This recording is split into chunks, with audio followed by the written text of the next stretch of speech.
Retour sur le plateau Equinox, deuxième partie consacrée au débrief du journal, toujours en compagnie de Cho Walters, André Blaise Essama, Ta Javis May et Eric Pépin Bikaï. Eric Pépin, je commence par vous. Un autre boycott dans l'air. Un mois, jour pour jour. Le 8 mars, cette fois-ci, ce sont les dames de la société civile. Et le pain et le défilé. Quel commentaire? Je pense que on pourrait dire que le boycott est une expression néologiste, que non. C'est une expression qui est bel et bien utilisée dans le jargon, notamment de la Révolution, pour exprimer un peu son mal-être par rapport à une situation où on ne parvient pas à trouver des solutions. Concernant la fête du 8 mars, il faut dire que c'est une fête qui est déclarée par la communauté des Nations Unies notamment. Et je me suis un peu intrigué à retracer les origines de ces fêtes. Je me suis rendu compte que, en réalité, les Nations Unies ont baptisé cette fête Journée internationale des droits de la femme. Oui. Et au Cameroun, on célèbre allègrement la Journée internationale de la femme.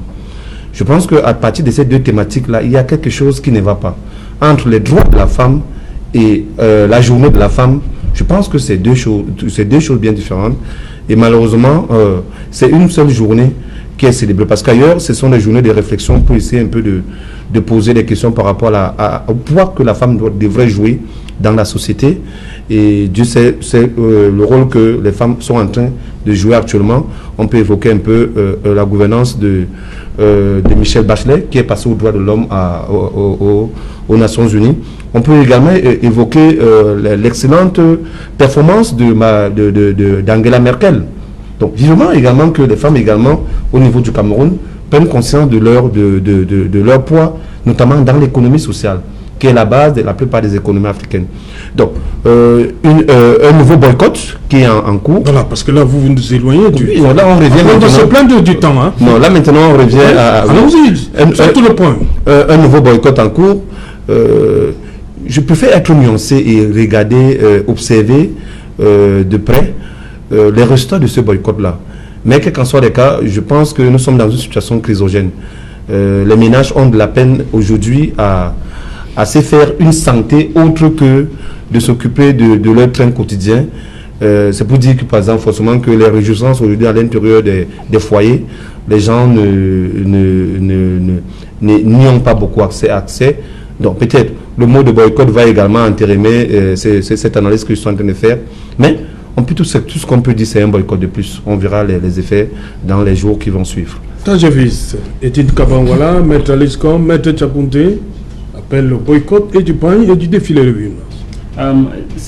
En rapport avec Ngarbou, il faut le préciser. Yeah, they are right on track. I think that the issue now should not just be the boycott.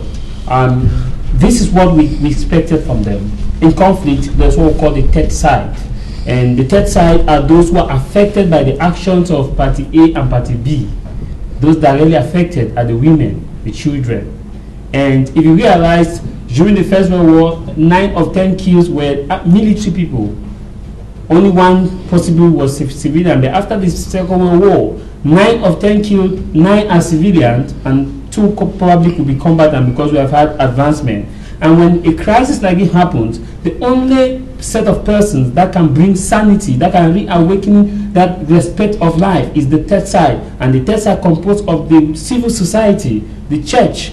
These are people, when they come together, they have that force to tell these people that, A, sit up, Mr. B, sit up. And this action, I think, is going to reawaken that moral aspect where those who are still in power will understand that the women are gradually becoming one. And the danger in any society when all the women, or at least 60% of women, come together as a team, be careful, because the international community look at these people as vulnerable.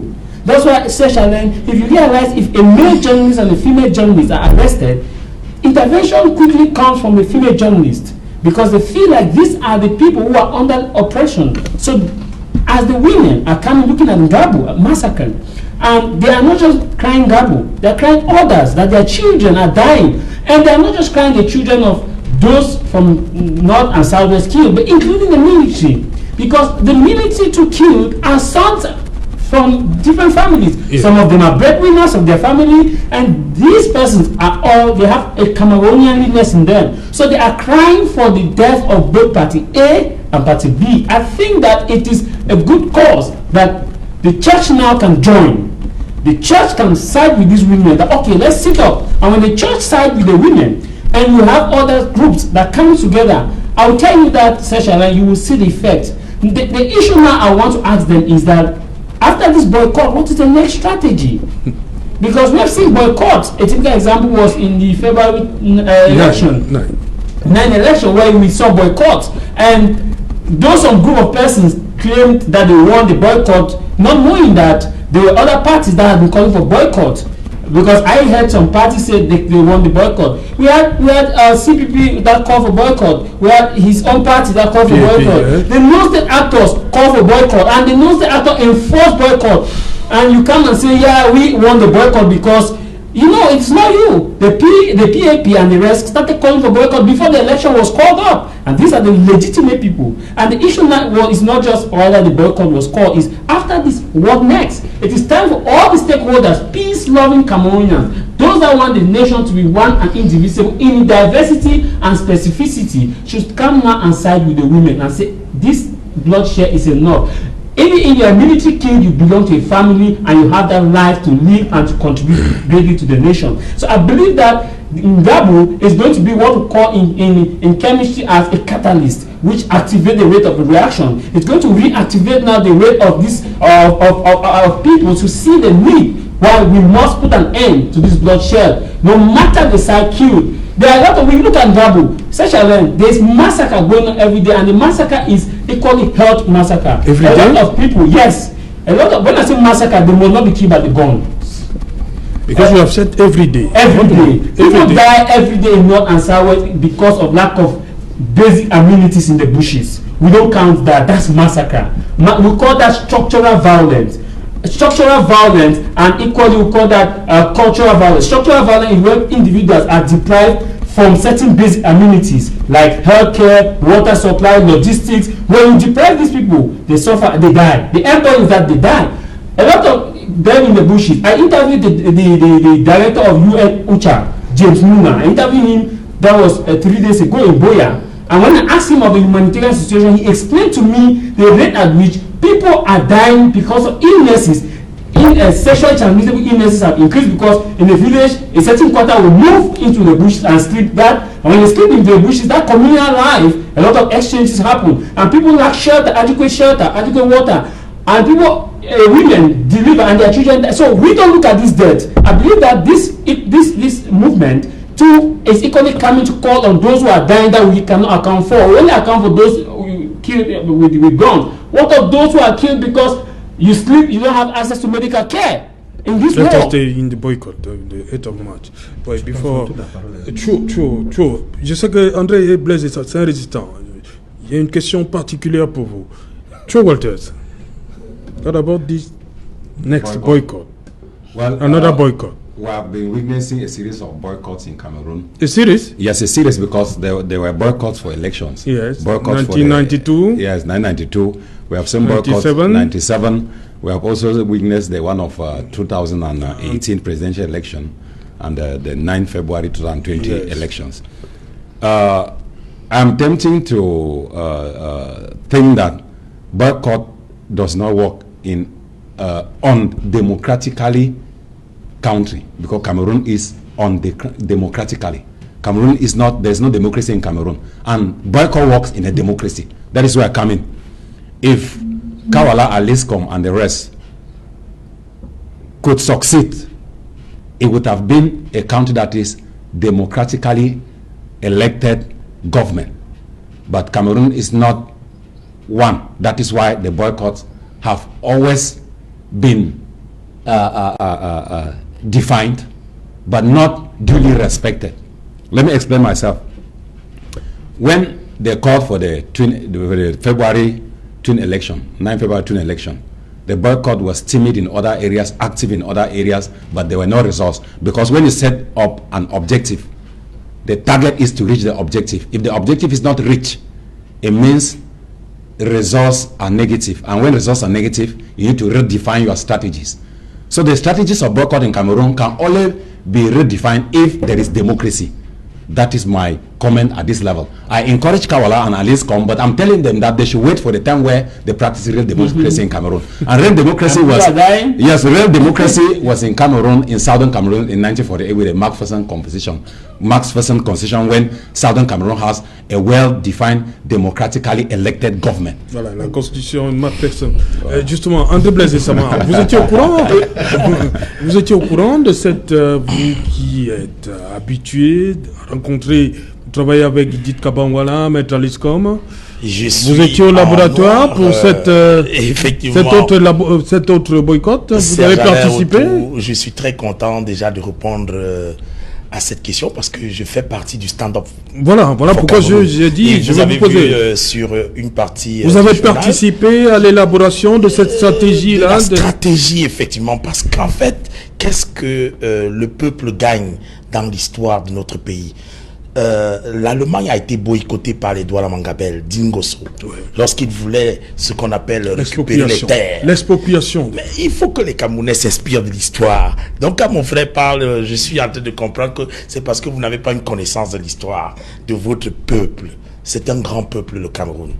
Les bases militaires françaises ne sont pas installées, c'est grâce au boycott également de l'UPC. Parce que l'UPC avait parlé de l'indépendance totale et immédiate du Cameroun. Et quand les Français ont senti qu'ils ne peuvent pas, il fallait faire quoi? Tuer Ruben Oumniobé, tuer Ernest Ouandié, tuer Félix Moumié, tuer Abel Kinguet, tuer Ousseini Afana. Mais il faut connaître l'histoire du Cameroun. Le boycott que Madame Kawala, Madame Maître Michel Ndoki, Maître Alice comme toutes ces avocates qui défendent la dignité de la femme africaine. Je suis très fier que ces femmes aient choisi surtout l'opportunité du massacre. Et j'invite et j'encourage toutes les femmes, comme l'année passée dernière, je vous rappelle Martin Tadjo, qui est actuellement du côté de l'Allemagne. Beaucoup de Camerounais de la diaspora ont boycotté le chef de l'État. Même ses visites, il ne peut plus facilement entrer à l'hôtel intercontinental. C'est le boycott qui permet au Cameroun aujourd'hui d'avoir un peu de respect. Mais voyez-vous, dans certains quartiers où on a coupé la lumière, les Camerounais doivent boycotter ces sociétés pour qu'il y ait ouverture de la concurrence. On ne peut pas continuer d'être à genoux alors que nous sortons notre argent et que nous payons. Dans certains quartiers, on ne nous voit pas. Non, on ne nous voit pas. Mais je vous le dis, puisque au nord-ouest sud-ouest, là c'est grave. Avec tout ce que vous connaissez, que nos frères du nord-ouest sont en train de boycotter le gouvernement de la République également. C'est un boycott. De ne pas accepter qu'Atanganji marche comme il peut marcher à Douala, qui tente de marcher comme il marche là-bas. Que Momo Jean de Dieu aille marcher, il va voir. On va leur apprendre, beaucoup n'a pas S. Non, mais c'est clair, le boycott fait partie des habitudes de frustration présentée au gouvernement. Et la réaction attendue, c'est qu'il y ait changement, comme ce jeune homme, Justin Adelsia, à qui je rends hommage, qui a fait une chanson, on veut le changement, changement, changement, changement. Trop c'est trop. Quand trop c'est trop, au lieu que le peuple prenne les armes, il boycotte. Que le chef de l'État entende le son du peuple, lui qui appelait en pleine élection les Camerounais allaient voter à ne pas respecter l'ordre du boycott, qu'ils comprennent que ce n'est plus lui qui est en train d'être écouté, mais que c'est la société civile. Et vous savez qu'on n'apprend pas à un peuple à être dans la démocratie. Ce peuple s'autodétermine. Et l'autodétermination, n'attendons jamais qu'en Afrique du Sud, que ce soit les colonisateurs ou les gens de l'apartheid qui enseignent aux Sud-Africains qui voulaient se libérer à avoir les droits de vote, d'avoir leurs moyens de défense. Non! Ne croyez pas que ça m'a, parce qu'on a aujourd'hui Avenue Miobé, que c'est parce que j'étais très collaborateur avec Tonnet. J'ai fait la prison plusieurs fois. Donc le boycott fait partie des mesures de résistance. Maître Aliscom, vous connaissez très bien qu'aujourd'hui, grâce à elle, il y a des droits des femmes. Maître Michel Ndoki, Madame Kawala, plusieurs droits de femmes, parce que voilà une femme qui a caissé, Madame Maître Tchakounte, qui m'a défendu au tribunal lors de la reconstitution de la mémoire nationale. Oui. Parce que toutes ces femmes ont compris la nécessité pour elles de faire partie de l'histoire, d'écrire leur nom dans l'histoire. Et chaque femme a intérêt à ne pas laisser d'autres femmes seules avoir la gloire que le Cameroun attend des femmes. Parce que Thomas Sankara disait, ça ne sert à rien de faire la révolution dans un peuple vaincu. Serge Alain Autou, ces femmes sont en train de convaincre le peuple. Et bientôt, Thomas Sankara leur donnera raison parce que Thomas Sankara dit, il faut faire la révolution dans un peuple convaincu. Et le boycott fait partie des moyens pour convaincre le peuple, pour convaincre également les dirigeants. C'est pour cette raison qu'il faut aujourd'hui respecter ce qui s'est passé lors des élections municipales législatives du 9. Il faut respecter la partie du Nord-Ouest, South-West Cameroun. Il faut respecter les militaires camerounais aujourd'hui qui veulent tout simplement avoir une armée qui développe le Cameroun au lieu d'une armée qui tue ses frères. Parce que l'armée de construction, l'armée de production, l'armée des grands chantiers est meilleure que l'armée qui part faire ce que j'appelle la boucherie humaine. Ok. Oui, non, Eric Pépin Bikaye, quelles sont les chances véritables pour cet autre appel de pouvoir aboutir quand on sait que dans certaines administrations, est-ce que les fonctionnaires, les dames fonctionnaires vont respecter ce mot d'ordre? Il faut que je vais rester dans l'histoire parce que le Cameroun est en situation de guerre, alors de crise.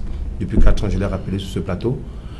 Et une guerre également peut se dénouer par les images.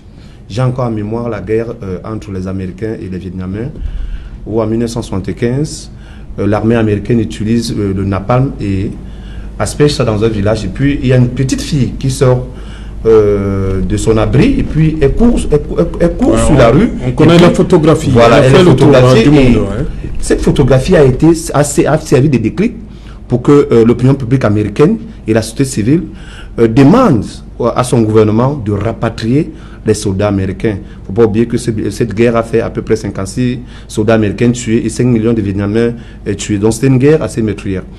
Pour dire également que les événements de la semaine dernière dans le Donga Mantoum peuvent également susciter une prise de conscience au sein de la société civile. Alliances comme Maître Tchakounte ou alors Michel Ndoki ou Kawala, voilà, qui sont sur le terrain de cette... Et nous attendons d'autres femmes, bien sûr, voilà, parce qu'elles doivent être très nombreuses pour la dignité de la femme. Je voulais préciser. Okay. Depuis plusieurs années maintenant, parce qu'on les connaît, ce passé militante, veulent également conscientiser la société camerounaise parce qu'il s'agit plus d'une approche de conscientisation que d'un résultat immédiat. La fête forcément sonne à nos portes et la machine aussi est huilée du côté du gouvernement parce que le pain aujourd'hui est même en rupture de stock. Selon les reportages qui nous reviennent, la population, alors les populations féminines... Le tout, ce n'est pas d'avoir le pain. Voilà. Le tout aussi, de le mettre le vide-masse. Les gens avaient les cartes d'électeurs. Est-ce qu'ils sont allés voter? Mais si la SICAM, qui est l'entreprise publique en charge de confectionner ce pain, confectionne par exemple 10 000 pains et vend les 10 000 pains, c'est un succès. Hein? Pour la SICAM. Voilà, c'est un succès pour la SICAM. Non, on peut se limiter, parce qu'en réalité, c'est une fête. Oui. Et lorsqu'on dit une fête, ça veut dire qu'il y a un budget de fête et qui doit être dépensé.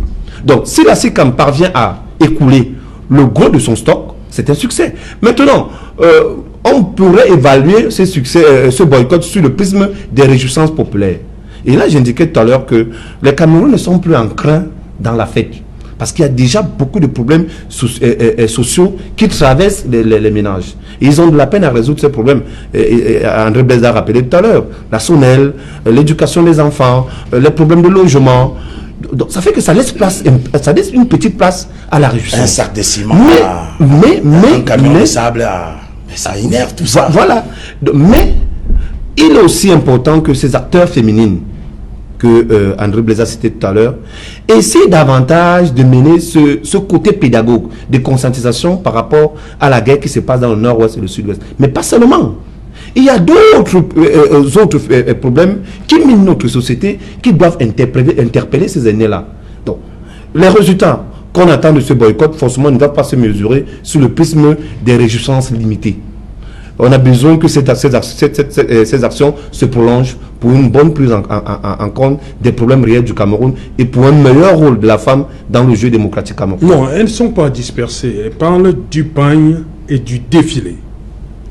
C'est ce que je suis en train de dire. Je ne suis pas également dispersé. Parce que dans cette approche de réjouissance... Voilà pourquoi je vous ai posé la question de savoir quelles sont les chances qu'on prend une ville comme Yaoundé, où la première dame va assister au défilé, et que, bon, dans certains ministères, les choses sont bien organisées, on donne le pain, et forcément, il y a quelqu'un qui va faire le pointage ce jour-là. Voilà. C'est la raison pour laquelle je remonte au niveau du stock de pain disponible. Donc vous vous dites que si la SICAM fait écoule ses stocks, c'est une réussite. C'est un échec pour le boycott? Non, directement c'est un échec pour le boycott. Oui. Non, attention. Parce que quand vous regardez un peu les images de Yaoundé, il y a des gens qui font la queue à partir de 3h30 pour avoir le pain. Donc ça veut dire que forcément, le message... Jusqu'à quand? Mais les dames ont fait leur sortie aujourd'hui. Voilà, jusqu'à hier. Les gens faisaient, les populations faisaient la queue dès 3h30 pour avoir juste une pièce, parce qu'on n'en vendait qu'une seule. Si tu veux avoir plusieurs, il faut développer des stratégies pour multiplier des membres de la famille à se mettre sur le rang. Donc jusqu'à présent, à Yaoundé, pour parler un peu de l'usine de l'agence SICAM, qui s'occupe de la distribution de ce pain-là, la vente de ce pain connaît un succès retentissant. Bon, maintenant, les réussites populaires peuvent être autre chose. Mais si on regarde sur le prisme de la demande, on se rend compte que l'offre est en deçà de la demande. Donc, cet appel au boycott peut ne pas avoir ses échos, notamment dans une ville comme Yaoundé, qui est fortement une ville administrative et contrôlée par le pouvoir en place. Oui, d'abord à Blaise. Oui, j'aimerais vraiment rappeler à mon frère en face, Eric Pépé, s'il te plaît, si tu descendais un peu au carrefour qu'on appelle Gazon, ici à Douala, où toutes les femmes, à pareil moment, donc nous sommes dans les années 2001, 2002, 2003, 2005 même, à pareil moment, toutes les femmes avaient déjà cousu des petits vêtements et vendaient. Parce que ce sont ces vendeurs qui faisaient... la force de la fête. Oui, en fait, pas la force de la consommation. Et quand je passe là-bas, qu'est-ce qu'elles me disent? Ben, à qui profite même déjà cette opération? Et je t'assure, elles sont si informées qu'elles me disent que Chantal Biya a 4 000 francs dans Non, je vous en prie. Non, je vous en prie, André Blaise. Non, André Blaise, laissons ce côté, je vous en prie. Je vais peut-être alors aller droitement.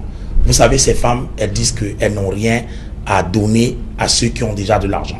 Voilà ce qu'elles disent. Et ce qui est très intéressant, c'est que malheureusement, le Cameroun n'est pas en train de profiter de cette émancipation de la femme. Lorsqu'on voit Rosan Djidjimini, une jeune femme qui appelle juste au boycott, qu'est-ce qu'elle fait en prison? Il faut libérer cette femme. Il faut libérer les femmes qui ont été arrêtées pendant la crise anglophone. Qu'est-ce qu'elles font encore en prison? Juste parce qu'elles avaient des SMS dans leur téléphone. What did they do in prison? Let us release all those compatriots. They have to get their dignity. We don't have such kind of a country where we imprison people without consideration of their human being. No. On ne peut pas être fier de voir ce qui se passe dans la partie du nord-ouest, sud-ouest et entendre des gens qui veulent toujours continuer de faire la même chanson chaque fois, comme si ça va aller. C'est pour ça que je félicite largement la diaspora, qui également a encouragé. Oui, là-bas, de ce côté, c'est grave. Oui. Vous n'allez pas voir en France, par exemple. Et aussi, ils mettent souvent le pain, hein, le 8 mars. Vous n'allez jamais voir... cette année-ci, ils ne vont plus mettre. Oui, et surtout même, je parle des sociétés comme la Suisse, les États-Unis, vous n'allez jamais entendre cette affaire-là. Que les femmes là-bas. Non, on parle de nos compatriotes. Oui, je voulais faire parce que notre nation doit être compétitive face aux autres nations. Quel est cet aboutissement? Dans ces pays occidentaux-là, on célèbre la journée internationale. Une femme même refuse de faire le travail ménager parce qu'on n'a pas. Quelle est cette idiotie? Mais ça n'a pas de sens. Quand tu évoques elle ne prend même pas conscience qu'il n'y a pas la lumière. Voilà. Et Léo Coupe-Mère dit qu'elle veut le pain. Il prend la parole deux fois. Comment ça? Vous n'avez pas encore dit un mot sur le 8 mars, le boycott? Je n'ai pas encore suffisamment bien parlé. Non. Vous n'avez pas pris la parole, vous dites pas suffisamment. Allez-y donc. Allez-y donc. Allez-y. Yes, I wanted to say that the Bible says women must love their husbands and being submissive to them. That's the saying in the Bible. Then when you come back now to research, you discover that in some homes, women have a lot of problems. It is during the Women's Day that they need to come out and gesticulate their problems, their grievances, and brandish their placards and tell the whole world what they face. But we've discovered that during the Women's Day, they instead go out with their cabas, they dance, and they come back late and they do bad things, and some men who are bachelors profit to take people's wives. They were supposed to put the problem on the table and then brandish the plank and tell that this is what they're facing. But fundamentally in Cameroon now, women have done nothing concerning the problems in Cameroon. We have the problems in the far north, we have the problem in the eastern region, we have problems in the northwest and the southwest. Women, this upcoming Women's Day is supposed to be an opportunity for women now to dress in blacks. I don't even want to hear about the fabric, the fabric that they want to put on. They were supposed to dress in black, or maybe wear the fabric and then match with the placard dress. The placard should be written that we want a solution from the northwest and the southwest because we are tired of the killings. But women have delivered those children that have been killed, like in Gabo. It's very painful to hear that somebody has been shot, a child of about 8 months, 7 months has been shot to death. Ce boycott, c'est justement par rapport à Ngabo. Yes, it's because of Ngabo, and the government is playing a blame game on the issue. If the military did not kill the people in Gabo, so who killed them? That is the question now. Serge Alain, I will tell you something here, which is very practical.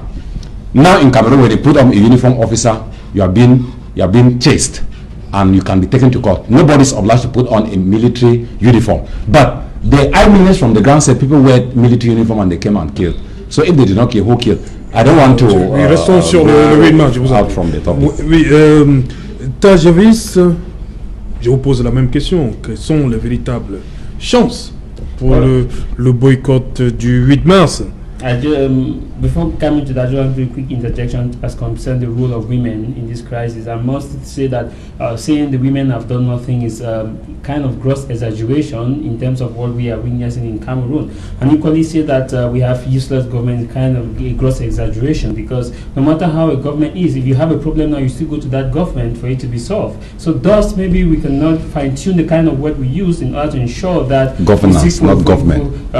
We seek for peace. And equally, let me come to the role of women. We have Edith Kabawala. She has been talking about this crisis. She has been moving. We have the lady of Radak. She too has been doing. We have Michelle Donkey. Michelle Donkey too have been doing a lot. They shoot Michelle Donkey. We have other women who have been struggling that their voices to be heard. But to say that that women have done nothing, I feel like as a mother, as my mother in the house, it touches me too, because my mother too has been doing something. My mother's home was burned down.